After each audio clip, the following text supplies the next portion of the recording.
Good morning. ഞാൻ doctor താര, consultant obstetrician gynaecologist. ഇന്ന് Chalakudy cent James ഹോസ്പിറ്റലും റോട്ടറി ക്ലബ്ബും കൂടെ ഓർഗനൈസ് ചെയ്ത വേൾഡ് ഹാർട്ട് ഡേ വാക്കത്തോണിൽ പാർട്ടിസിപ്പേറ്റ് ചെയ്തുകൊണ്ടിരിക്കുകയാണ്. ഇതിൻ്റെ ഉദ്ദേശം എന്ന് പറയുന്നത് നമുക്ക് വേണ്ടി നിരന്തരം വർക്ക് ചെയ്യുന്ന നമ്മുടെ ഹാർട്ടിന് വേണ്ടി അറ്റ്ലീസ്റ്റ് ഒരു 30 മിനിറ്റ് എല്ലാ ദിവസവും നടക്കുക എന്നുള്ളതാണ്.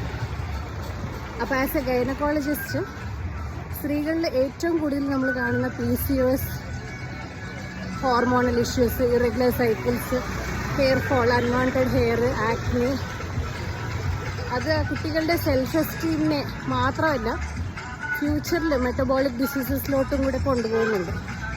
അപ്പം അതിനും വേണ്ടിയിട്ട് എയറോബിക് എക്സസൈസസോ ജിമ്മോ ഡാൻസോ ഒന്നും ചെയ്തില്ലേലും അറ്റ്ലീസ്റ്റ് 30 മിനിറ്റ് നടക്കുക എന്നുള്ളത് ഇമ്പോർട്ടൻ്റ് ആണ് as A part of life style modification. അപ്പം ഞങ്ങളിന്ന് നടന്നുകൊണ്ടിരിക്കുകയാണ്. ഇത് ഇന്ന് മാത്രമല്ല, എല്ലാ ദിവസവും നമ്മളൊരു ഹാബിറ്റാക്കി മാറ്റിയെടുക്കണം.